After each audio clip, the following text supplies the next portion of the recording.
Buenos días y buenas tardes a todas y a todos. Muchas gracias por permitirme estar con todos vosotros en este segundo Congreso Internacional de Formación, Tecnología y Competencias Digitales en la Educación, presentando el presente proyecto realizado durante precisamente el confinamiento, denominado el reto de la escolarización durante el confinamiento desde una perspectiva europea.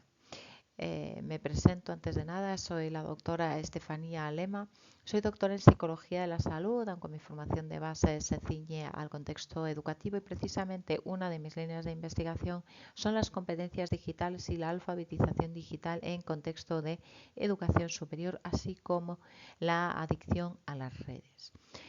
Soy profesora de la Universidad del Atlántico Medio en Canarias y paso sin más demora a presentarles la presente investigación. Nos situamos, como comentaba, en el contexto de COVID, un contexto bastante complejo donde tan solo China ha resultado más o menos airosa su continuación o su proceso de escolarización a pesar del cierre abrupto de centros educativos. Precisamente, varias de las razones que podríamos achacar a esto es la tradición de TECH en dicho país y también las cantidades o los porcentajes de PIB dedicado a educación que otros países no tienen, ¿no? Luego, las condiciones educativas de, de China han sido diferentes durante ese cierre de centros educativos que podemos decir que se ha llevado a cabo de forma generalizada desde marzo del 2020 hasta junio del 2020, aunque ha habido unas diferencias entre países, pero en general podríamos decir que así es como se ha llevado a cabo. El cierre de centros educativos ha tenido importantes consecuencias, ¿no? Van der Graaf nos habla precisamente de cuatro de ellas. Una es el incremento de responsabilidades parentales de cuidado de los hijos e hijas dentro de los propios hogares, que han pasado de estar en los hogares unas 12 horas a pasar a estar 24 horas. El incremento del estrés parental debido, por un lado, a el miedo al COVID, también a su propia situación laboral y a tener en casa a sus hijos sin poder sacarlos, lo que ha provocado importantes situaciones de tensión familiar, ¿no? El no poder salir fuera, el no poder ir al centro educativo, el no poder salir a ocio, etcétera, ¿no? Y también, como no, el tener que dedicarse a labores educativas, y hablo en este sentido, me refiero en este sentido, de contenidos vinculados a contenidos curriculares y que no estaban acostumbrados, no estaban formados o no tenían las habilidades para ello, ¿no? O las competencias para ello. También se han dado importantes cambios laborales, ¿no? Cambios laborales en las propias familias, en los propios progenitores y cambios laborales que ha provocado el cierre de centros educativos para aquellos profesionales, ¿no? Que no eran funcionarios, que no tenían una situación laboral estable, sino una situación temporal y que se han quedado en una situación, bueno, pues bastante desventajosa.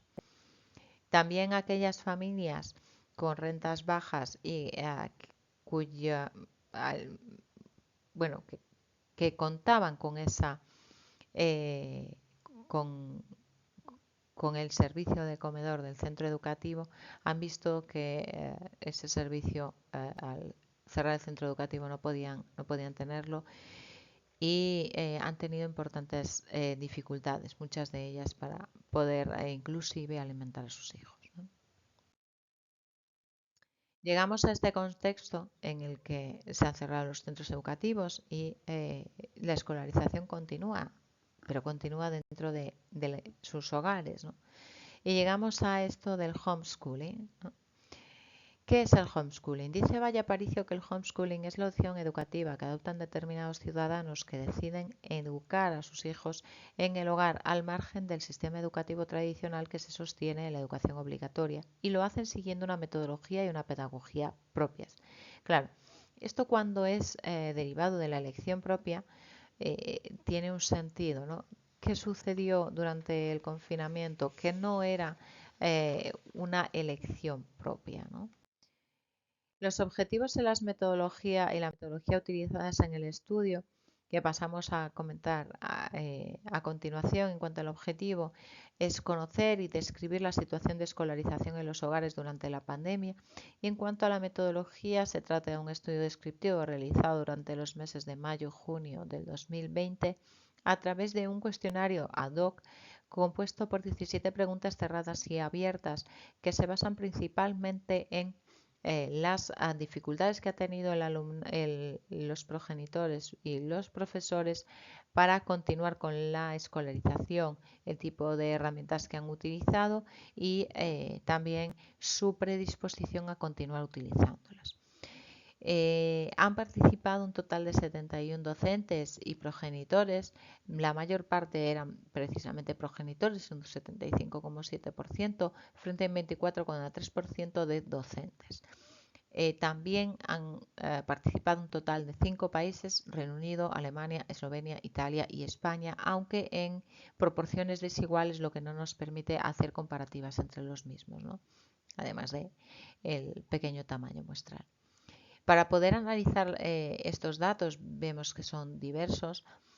Hemos utilizado dos programas diferentes, ¿no? Por un lado, el software estadístico Jamovi 2.2.5 para realizar el análisis de contingencias de aquellas preguntas cerradas, mientras que para el análisis cualitativo se ha utilizado el programa QDA Minerlite.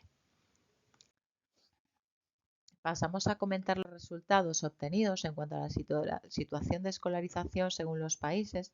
Nos encontramos que la mayor parte de los mismos se sitúan en el homeschooling, ¿no? Un 54,9%. Sin embargo, en ese momento había diferenciaciones, ¿no?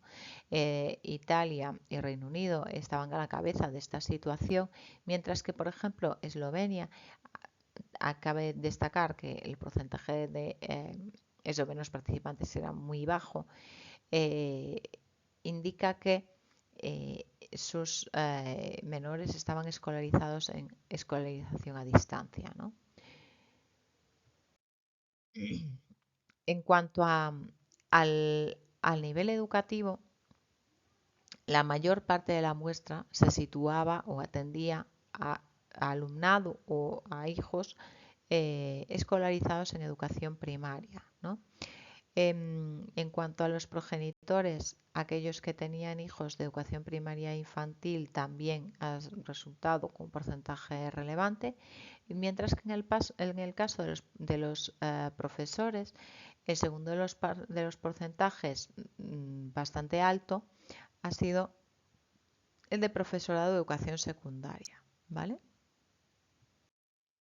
En cuanto a la intención de uso de las apps en contexto educativo, uh, los, uh, la, los profesores, perdón, tienen o se ve con un porcentaje bastante superior a los progenitores en cuanto a intención de uso, ¿no? Y en cuanto al porcentaje que claramente dice que no las usarán, también es claramente inferior. Luego hay una mayor tendencia del profesorado a situarse en esa intencionalidad de continuar utilizando aplicaciones educativas una vez que pase el COVID. Cabe destacar que algunas de las cuestiones que hemos consultado a nivel cualitativo, como bueno, pues cómo ha sido un poco su proceso educativo, han destacado falta de motivación, dificultades de conciliación parental y falta de recursos, ¿no? A su vez, en cuanto a estas apps, precisamente que utilizaban, la mayor parte de ellos nos han hablado de Classroom, Zoom y Moodle como aquellas aplicaciones más habituales, ¿no?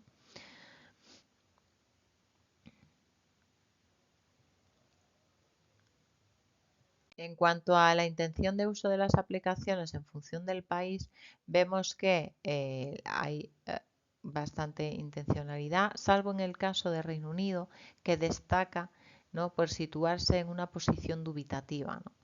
El resto de los países tienen esa tendencia a situarse en la intencionalidad y por ejemplo, España con 58,3%, en el caso de Eslovenia 42,9%, aunque los otros dos porcentajes del no y el quizás están bastante repartidos. En el caso de Alemania, un 46,2%, aunque destaca este 30,8% de sujetos alemanes que han indicado que no tienen intención de utilizar apps educativas una vez pasado el COVID. En cuanto a la intención de uso de apps por países, destacan algunos porcentajes tales como el profesorado esloveno y el profesorado de Reino Unido, que sí tienen intencionalidad de uso de las apps frente a el profesorado, los progenitores del mismo país, donde curiosamente ninguno de los progenitores de Reino Unido indica que sí quisiera seguir utilizando apps educativas. En el caso de Eslovenia se reparte bastante, ¿no?, este porcentaje, mientras que, como vemos, el profesorado tiene clara esa intencionalidad, ¿no? Por ejemplo, en Alemania, por comentar también otro de los países cuyos resultados son curiosos, ¿no?, vemos que el 66,7% de los profesores sí quieren participar, ¿no?, sí quieren, continuar utilizando esas aplicaciones, ¿no? Y en el caso de España, los porcentajes entre profesores y progenitores son bastante más estables y parecidos que en los otros países, ¿no? Con una tendencia hacia el sí, pero con quizás moderado también. En cuanto al tiempo dedicado al homeschooling, según el perfil, progenitores versus docentes, la mayor parte dedicaban entre 1 y 2 horas para el homeschooling. Y cabe destacar, ¿no?, que luego los progenitores no solían dedicar más de 3 horas, mientras que en el caso de los docentes sí que hay aquí una falta en el periodo de 2 a 3 horas, pero luego sí que nos encontramos un porcentaje relevante en más de 3 horas, ¿no? En cuanto a la discusión y las conclusiones, podemos determinar que tanto docentes como discentes encontraron dificultades en el proceso de escolarización durante la pandemia, y ello lo hemos encontrado en todos los estudios realizados durante dicho periodo, que a su vez se ha dado una situación de aislamiento muy importante, ¿no? Y esto es algo que no solo vemos en el contexto educativo, no solo hemos visto en estudios realizados desde el contexto educativo, ¿no? También hay poco tiempo dedicado al homeschooling y destaca la falta de planificación, ¿no?, que también era una de las cuestiones, una de las dificultades que destacaban los participantes de nuestro estudio y que coincide con otros estudios realizados durante el mismo periodo. También destaca la falta de apoyo, el condicionamiento de la calidad docente exclusivamente a ese docente, etcétera, ¿no? La pregunta que nos emerge del estudio es: ¿resulta exitoso el homeschooling? Claro, no podemos decir que el homeschooling no es exitoso, porque no estaríamos hablando de unas condiciones habituales, ¿no? Hablábamos al principio del que el homeschooling se toma por decisión propia, y aquí no estábamos hablando de una decisión propia. Aquí estamos hablando de una emergencia sanitaria que ha obligado a cerrar los centros educativos. Luego no era algo elegido el homeschooling, por lo que tampoco, pues, sí es cierto que el homeschooling no ha tenido mucho éxito durante el confinamiento, pero no podemos decir que el homeschooling como tal sea una práctica poco exitosa, ¿no?, porque eran unos datos muy peculiares, ¿no? En cuanto a las limitaciones, pues la cantidad demuestra una cantidad bastante justa, bastante limitada, y no podíamos comparar o hacer una comparativa adecuada entre países y también entre perfiles por la gran diversidad de la muestra que hemos obtenido, ¿no? Evidentemente es una situación que esperemos no repetir y esperemos no tener que volver a tener este tipo de estudios, ¿no? Sin más, hasta aquí les dejo mi presentación de mi estudio. Para cualquier duda que quisieran pueden contactarme en el email que ven en pantalla, estefanía.lema. Muchas gracias.